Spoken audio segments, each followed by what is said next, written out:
ఎలా బ్రతకాలో తెలియక భయపడకు. ఎందుకంటే గూటి నుండి బయలుదేరిన పక్షికి తెలియదు గింజలెక్కడున్నాయో అని. అయినా ఎగురుకుంటూ పోతున్నది కదా! మన జీవితం కూడా అంతే. ప్రయత్నమే జీవితం. అందరూ మనవాళ్ళే అనుకో తప్పులేదు. కానీ అందరూ మనలాంటి మనస్తత్వం కలవారే అని అనుకుంటే పొరపాటే.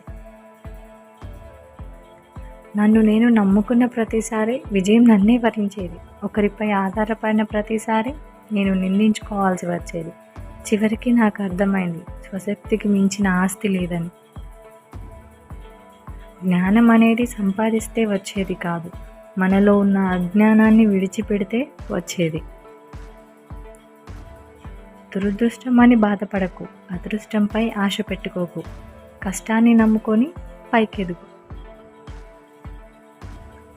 అవకాశం ఒక పక్షి లాంటిది. అది ఎప్పుడూ ఒక ప్రదేశంలోనే ఉండదు.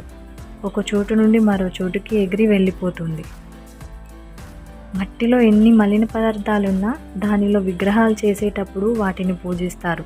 అప్పుడు మట్టిని చూడరు, మీ ఇష్ట దైవాన్ని చూస్తారు. అట్లే ప్రతి మనిషిలో మంచిని మాత్రమే చూడండి, చెడును కాదు. 10 మందికి మేలు చేసేవాడివే నువ్వైతే నీ వెనుక ఎప్పుడూ 100 మంది ఉంటారు. ఆలోచించుకోండి. దేవుడు ఆలస్యం చేసినా న్యాయమే చేస్తాడు, అన్యాయం చేయడు. ఆలస్యం వెనుక అద్భుతాలు ఎన్నో ఉంటాయి. పేరుకి అందరూ బంధువులే, కానీ సమయం వచ్చినప్పుడు తెలుస్తుంది ఎవరు బంధువులో, ఎవరు రాబంధువులో, ఎవరు ఆత్మ బంధువులు. ప్రతి టీచర్ ఒకప్పుడు విద్యార్థి, ప్రతి విజేత ఒకప్పుడు ఓడినవాడే, ప్రతి నిపుణుడు ఒకప్పుడు ప్రారంభికుడే. కానీ అందరూ దాటి వచ్చింది నేర్చుకోవడం అనే వారధినే. మట్టితో పోరాడితేనే ఒక విత్తనం మొక్కగా ఎదగలదు. ఎదురు దెబ్బలను తట్టుకొని నిలబడితేనే ఏ మనిషైనా జీవితంలో పరిపూర్ణుడిగా ఎదుగుతాడు. మంచి పరిణామం ఎప్పుడు నత్తనడకనే ఉంటుంది. చెడు ఎప్పుడు రెక్కల గుర్రంలా పరుగులు పెడుతూనే ఉంటుంది. నిజాయితీ, ప్రేమ, ఓర్పు మన ఆయుధాలైనప్పుడు ప్రపంచంలో ఏ శక్తి మనల్ని అడ్డుకోలేదు.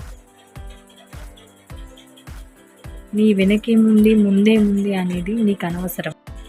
మెదడులో ఒక ఆలోచన పుట్టి అది నమ్మగలిగితే దాన్ని ఖచ్చితంగా సాధించగలరు.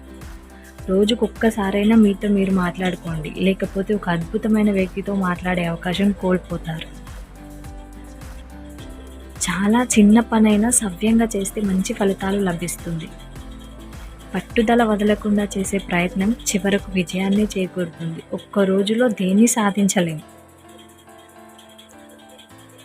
ఇతరులను గౌరవించడానికి నువ్వు ఇష్టపడితేనే నిన్ను గౌరవించడానికి సమాజం ఎప్పుడూ ఇష్టపడుతుంది. బలమే జీవనం, బలహీనతే మరణం. ఈ వీడియో నచ్చితే నా ఛానల్ సబ్స్క్రైబ్ చేసి నన్ను సపోర్ట్ చేయండి please. Thank you. Bye bye.